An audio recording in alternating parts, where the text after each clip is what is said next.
Prefiero ser libre corriendo peligro que vivir tranquilo siendo esclavo. ¿Por qué debemos construir nuestra felicidad sobre las opiniones de los demás, cuando podemos encontrarla en nuestros corazones? Jean-Jacques Rousseau. Quizá la batalla más importante que todos los seres humanos tenemos que dar es la batalla por expresarnos a nosotros mismos, por convertirnos en quienes somos. Resulta que nosotros los seres humanos estamos sometidos a una influencia avasalladora de la sociedad, de las personas que nos rodean, que la sociedad está continuamente diciendo qué es lo que deberíamos hacer, qué no deberíamos hacer, cómo deberíamos vestirnos, cómo deberíamos comportarnos. Y cuando nos plegamos a los designios de la sociedad, pues terminamos enterrando en el fondo de nuestro ser a nuestra autenticidad. Y esto es algo de lo que yo estoy convencido. No es posible vivir una vida extraordinaria si no demostramos y si no dejamos florecer aquello que realmente somos, si no nos convertimos en quienes estamos destinados a ser. Esa es la razón por la cual muchísimos de los grandes filósofos de la historia han dedicado muchísimas horas a pensar cómo ser nosotros mismos. En este episodio de las Notas del Aprendiz te voy a compartir las lecciones de Rousseau, que también dedicó gran parte de su vida a eso de la autenticidad, a ser uno quien debería ser, para que tú también puedas aplicar a tu vida estas lecciones y te conviertas en lo que tú estás destinado a ser, una obra maestra única, tu más maravilloso ser, y para que puedas de esta manera vivir extraordinariamente. Porque, escúchame bien, tú, sí, tú, a ti te estoy hablando. Tú no naciste para vivir, no. Naciste para brillar y ser feliz. Y como esto de brillar y ser feliz no solo es importante, sino que es urgente, empecemos ya mismo. Bien, este episodio de las Notas del Aprendiz está basado en el libro de Rudyard Safransky, Ser Único. Este libro es una colección de ensayos de Safransky en el cual aborda a diferentes autores, grandes pensadores de la historia y su visión acerca de la autenticidad, de ser único. Si deseas seguir profundizando en el texto, como siempre, abajo en la descripción encontrarás un vínculo para que le eches un vistazo. Bien, y vamos con Rousseau, que dice que el hombre es bueno, pero que la sociedad lo termina corrompiendo. Lo que sobrecoge a Rousseau es la certeza avasalladora de que el hombre es bueno por naturaleza y de que son solamente las instituciones las que lo hacen malo. Por tanto, está persuadido de que una determinada forma de socialización ha arrancado al hombre de su ser y lo ha alejado de sí mismo. Qué agradable sería, afirmó, que el ser exterior fuera siempre la imagen de la manera de ser de nuestro corazón. Lo interior no se encuentra reflejado en el exterior. Encontramos por doquier desfiguración, perversión, superficialidad.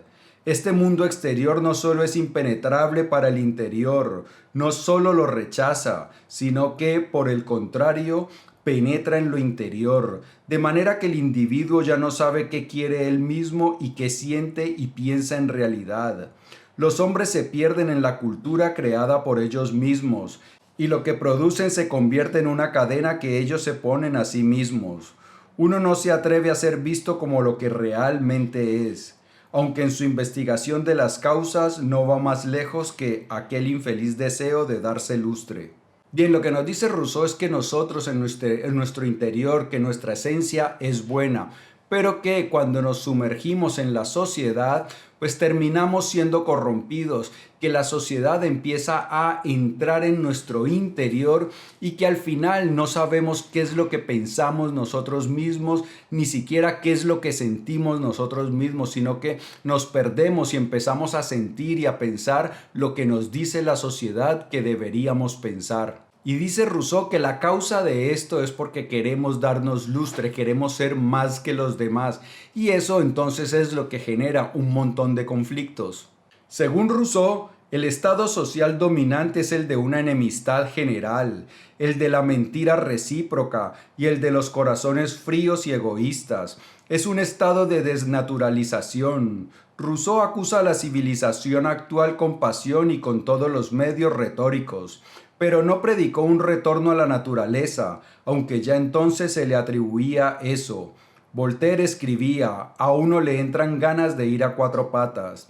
Entretanto, Rousseau no se hace ilusiones sobre la dirección del proceso social, pero la naturaleza humana no vuelve atrás y nunca se vuelve a los tiempos de la inocencia y de la igualdad, una vez que nos hemos alejado de ellos. Aunque para Rousseau no haya un regreso, no obstante quiere retener un concepto de la naturaleza humana no mutilada todavía. Habla a este respecto de un uso hipotético del concepto de naturaleza. Con ello ha de quedar claro lo que se ha perdido para el hombre a causa de la socialización y lo que, a pesar de eso, el individuo puede descubrir en sí mismo como huellas borrosas de lo perdido. Descifrarlas significa para Rousseau leer en el propio corazón.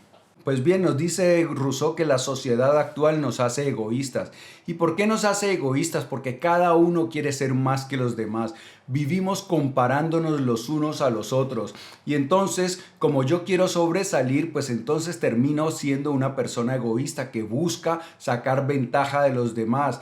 Y Rousseau dice que eso pues ya es algo que no se puede revertir, que antes nuestros ancestros eran inocentes y que no estaban pensando en cómo sobresalir los unos de los otros, pero que ya no podemos volver a ese estado. Sin embargo, lo que sí dice es que en nuestro interior todavía está esas cosas, esas enseñanzas, esa nobleza, esa pureza, y que mirando hacia nuestro corazón es como podemos volver a hacer resurgir nuestra naturaleza bondadosa. Pero y para Rousseau, ¿cuándo empezó esta tragedia? ¿Cuándo dejamos de ser nosotros mismos para vivir alienados por la sociedad? Para Rousseau, el infortunio de la sociedad alineada empezó con la delimitación de la propiedad, que tuvo como consecuencia las demás delimitaciones, y con ello el nacimiento de la desigualdad, de la concurrencia y del poder. A partir de ahí surgieron la desconfianza recíproca, la enemistad, la falta de sinceridad y el juego de máscaras de la sociedad. El origen de estos problemas está en que el natural amor propio, entendido como compendio del sentimiento de la existencia, que está referido a sí mismo y descansa en sí mismo, ha sido arrancado de sí y ya solo se experimenta en comparación con otros. De esa manera el amor propio, amor propere, se convierte en amor a mí mismo, amor de soy.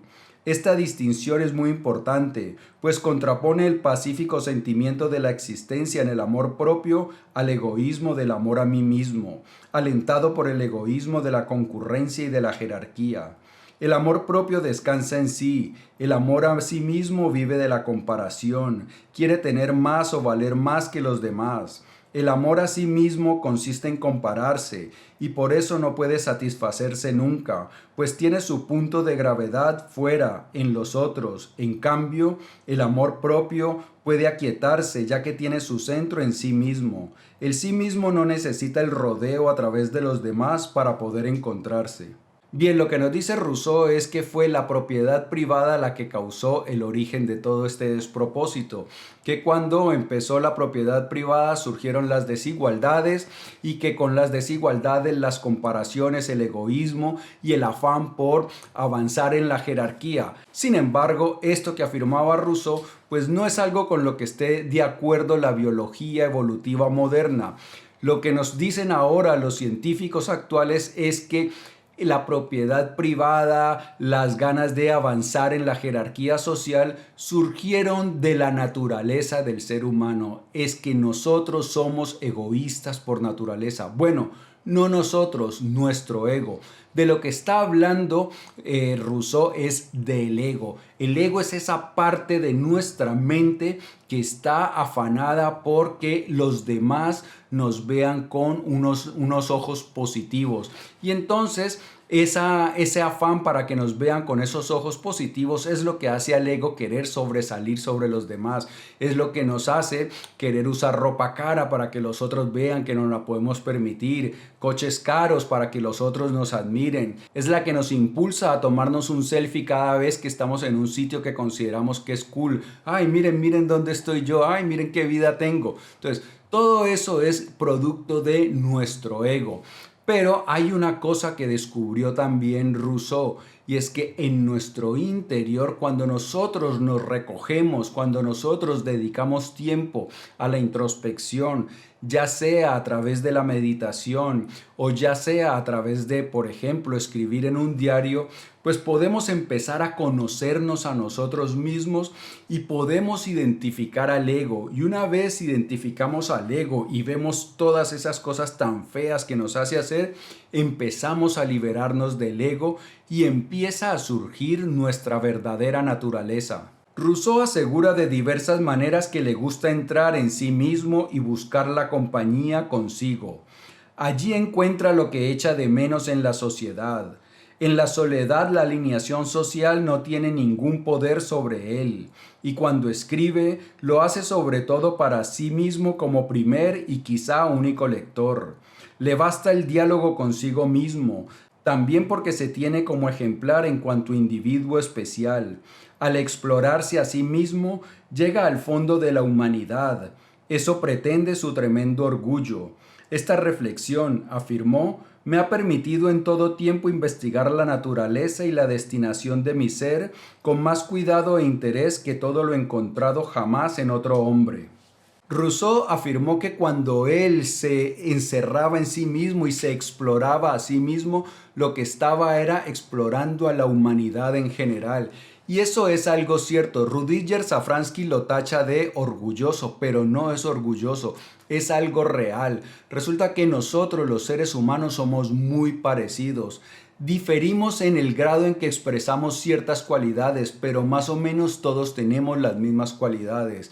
Algunos somos más celosos que otros, otros más egoístas que otros, unos más extrovertidos, unos más introvertidos, pero tenemos más o menos las mismas características. Y entonces cuando nosotros empezamos a explorar en nuestro interior, pues lo que hacemos es descubrir una riqueza de conocimiento enorme. Esa es la marca de distinción de los grandes pensadores de la humanidad. Gente como Buda, Jesucristo y muchos otros, lo que han hecho es dedicar tiempo a observar en su interior y aquello que han descubierto dentro de ellos mismos, pues han podido confirmar que es universal. Las verdades que nos han transmitido Buda, Spinoza, Sócrates, Séneca, Marco Aurelio, pues son verdades que siguen siendo aplicadas hoy, porque nosotros los seres humanos no hemos cambiado mucho durante los miles de años de nuestra historia. Así que es muy importante, si realmente queremos llegar a ser sabios y a llegar a ser únicos, a ser quien realmente somos, que dediquemos tiempo a nosotros mismos, a estar en soledad y a observarnos. Por eso son tan recomendables la meditación, el mindfulness, que es la práctica de estar en el momento presente, y también escribir, por ejemplo, en un diario. Nos sirve también dar paseos solos. Sin embargo, hoy esto es algo que cada vez es más escaso porque tenemos esos teléfonos que nos distraen y ya casi nunca pasamos tiempo con nosotros mismos.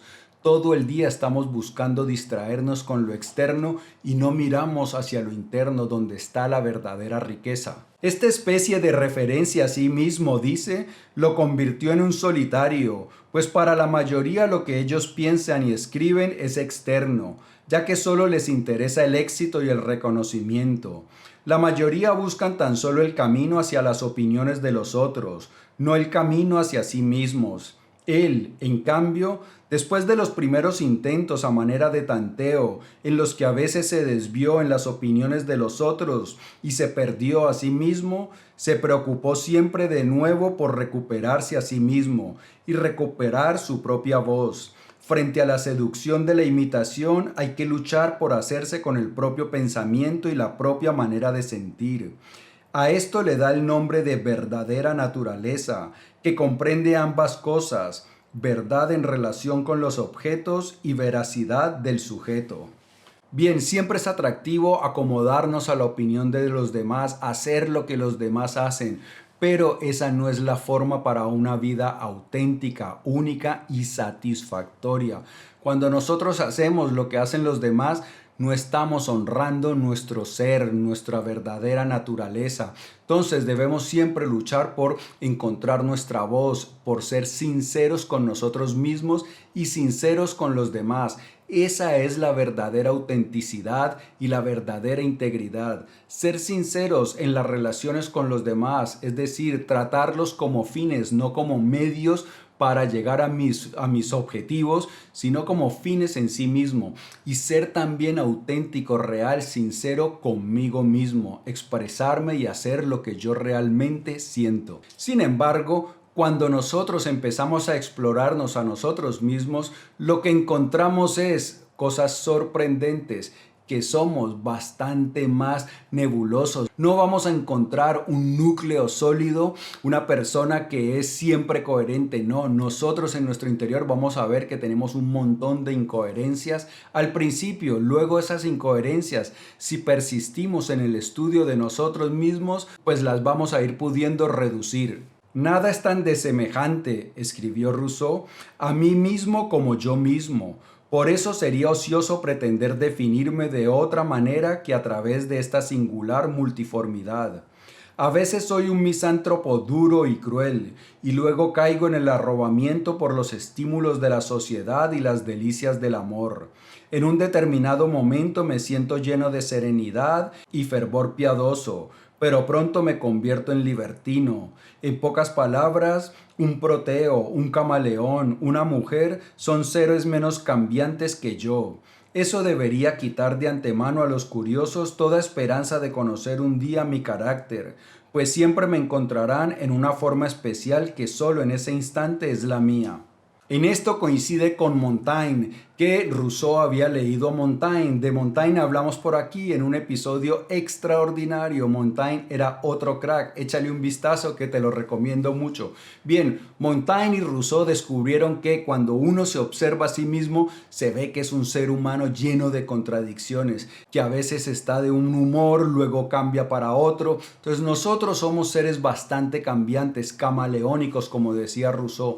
Sin embargo, la belleza de eso es aprender a observarlo y aceptarlo. Algo con lo que estaba también de acuerdo Carl Jung. Carl Jung llamó a eso la sombra. Las sombras son esas características oscuras nuestras, características no muy santas que quisiéramos que no estuvieran en nuestro interior. Características como la lujuria, la violencia, la envidia, todas esas cosas que preferiríamos que no estuvieran. Carl Jung les llamó la sombra. Entonces siempre que nosotros empezamos a observarnos a nosotros mismos, vamos a encontrar toda esa cantidad de cosas oscuras en nuestro interior. Sin embargo, la única forma de liberarnos de esa oscuridad es con la luz de la conciencia, es decir, prestándoles atención. Y cuando nosotros persistimos en ese hábito de buscarnos a nosotros mismos, cosas maravillosas empiezan a pasar. Pero Rousseau solo siente que ha llegado a sí mismo cuando puede deslizarse hacia un olvido del yo. Describe cómo sucede eso de una manera penetrante en una carta de 1762.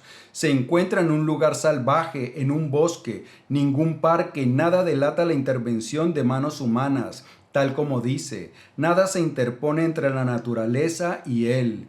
Y precisamente por eso nada lo distrae de su naturaleza profunda, capaz de mezclarse con la naturaleza exterior en un encanto adormecedor.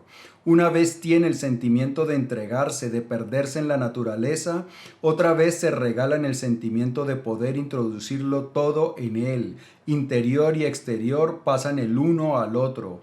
Esos son los instantes de la verdadera sensación, en los que se da una especie de comunicación con el ser, de modo que la descripción de tales éxtasis termina con la exclamación: ¡Oh gran ser! ¡Oh gran ser! Aquí lo que nos están contando es que Rousseau tuvo una experiencia mística y normalmente esas experiencias místicas lo que implican un olvido del yo, es decir, el yo, esa voz que tenemos dentro se silencia y quedamos solo con nuestra mente en silencio. Algo que también, por ejemplo, los budistas buscaban, la vaciedad o el silencio en nuestro interior. Y cuando se produce ese silencio en nuestro interior, pues parece que nuestro interior se funde con lo exterior y que pasamos a ser uno solo con lo exterior. Esas son las experiencias místicas. Entonces, cuando nosotros cultivamos el hábito de estar a solas con nosotros, vamos primero identificando al ego, poco a poco nos vamos a ir liberando de ese ego y cada vez más vamos a disfrutar de una mente tranquila. Y muy seguramente, si persistimos, estas experiencias llegarán a nosotros. Estas experiencias las han vivido miles de personas, pero normalmente llegan después de años de práctica de observarnos a nosotros mismos. Y si tú quieres saber cuáles son las prácticas ideales para alcanzar este estado, el estado de la no mente, donde alcanzamos una perfecta serenidad y donde surge la alegría interior que es propia de nuestro verdadero ser, abajo en la descripción te dejo un vínculo para el curso La Sabiduría del Bienestar. En ese curso de 10 semanas encontrarás toda la información para que aprendas a encontrar tu verdadero ser, para que disfrutes de verdadera y duradera felicidad. Tu vida, te lo prometo, cambiará radicalmente a mejor. Porque no solo podrás disfrutar de tranquilidad, sino que también podrás disfrutar de libertad. La libertad implica, según Rousseau, no solo elegir y poder omitir, sino sobre todo la capacidad de comenzar, que es un poder de la iniciativa y de la espontaneidad creadora. Rousseau entendió el poder de comenzar como la fuerza propiamente vivificadora de la libertad. Nadie lo pensó así antes de él, y después de él lo ha pensado así de nuevo Hannah Arendt. Cuando nos liberamos del ego que vive siempre con esa preocupación de qué dirán y cómo yo sobresalgo a los demás, pues lo que nace es una verdadera libertad, la libertad de ser nosotros mismos, la libertad de actuar según nos parece, no sometidos a la influencia o al dominio de la sociedad, pero también la libertad de no hacer. Pero más importante, la libertad de emprender, de crear, de darle nosotros expresión a aquellas cosas que queremos ver materializadas en el mundo. Entonces no solo es que alcanzaremos libertad de elegir qué hacer o qué no hacer, sino de expresar a nuestro verdadero ser. Y cuando expresamos a nuestro verdadero ser, pues podemos de esta manera vivir auténticamente, vivir maravillosamente. Y alguien que vivió maravillosa y auténticamente fue Michel de Montaigne. Si quieres saber cuáles fueron sus principales lecciones, aquella sabiduría que nos transmitió, que también nos ayudará a tener una vida extraordinaria, por aquí te dejo un episodio dedicado a Montaigne. Nos vemos enseguida.